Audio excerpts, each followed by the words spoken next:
Don't be proud. We brought nothing into the world. We cannot take anything out of the world. Lahat ng talent natin, hindi naman tayo gumawa. Diyos lang ang nagbigay. Kung nakarating man tayo sa mataas, malaki, magandang lugar sa buhay, dahil lang maraming nagtulong-tulong para tayo iangat.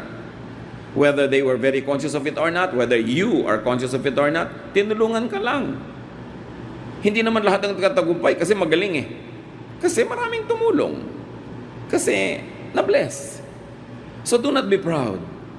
Especially if your name becomes big, if you become popular, if you become rich, don't be proud.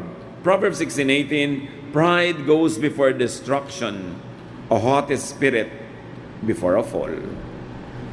So pagka meron ng pride na pumasok, nagmamataas ka na, ang kasunod na nun, pagbagsak. Why? Because the universe runs in perfect balance. Ang mataas, ibinababa. Romans 12:3, do not think of yourself more highly than you ought, but rather think of yourself with sober judgment. May mga manggagawa kasi pagka medyo sa ulong na nila yung trabaho nila, gumagaling na sila, marami na silang kakontak, marami na silang kaibigan, lumalaki yung mga ulo. Akala mo mga konsino na. Pati mga supervisor, silusuwag-suwag. Marami ng demands. But you always ask yourself this, are you really worth the salary, the increase, the share that you want? O baka akala mo lang. Akala nung iba kung manalagay sila sa isang magandang lugar na dumadaan yung lahat ng blessing doon, kaya nabe-bless dahil nandun sila. Hindi nila nare-realize, kaya sila nabe-bless kasi nandun sila. Stay in your proper place. And do not sacrifice your livelihood for your ego, for your fixes, for your indulgence. Maraming mga trabaho na sa sacrifice dahil sa ego, dahil sa yabang, dahil sa pagmamalabis. Gumagamit ng mga official vehicles na for official use only, tapos gagamitin sa mga private lakad. Abuse.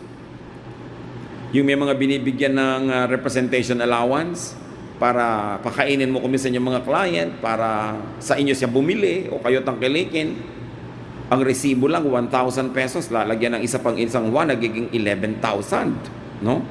Kickback na. But you are killing the very cow whose milk you drink. Kung talagang magaling na magaling ka at marami kang nadadalang income sa isang hanap buhay, you can always go to your higher up and say, you are aware that I'm contributing so much to this work, so would you give me a raise? But do it nicely, decently, and correctly, not by stealing from the company. Nasa-sacrifice ko minsan yung mga trabaho natin dahil sa mga yabang, no? So do not be needlessly absent, as we have already mentioned. Do not neglect your work just to prove that you could and just because you could. Pag magaling kang technician, tapos hindi mo na ginagalingan yung trabaho mo, di hindi ka na magaling, next time may mas magaling na sa'yo, pwera ka na. Do not swell in the head, do not be boastful or proud. Especially when you know that you're needed. Tapos ilalabas mo na lahat ng arte mo kasi kailangan ka.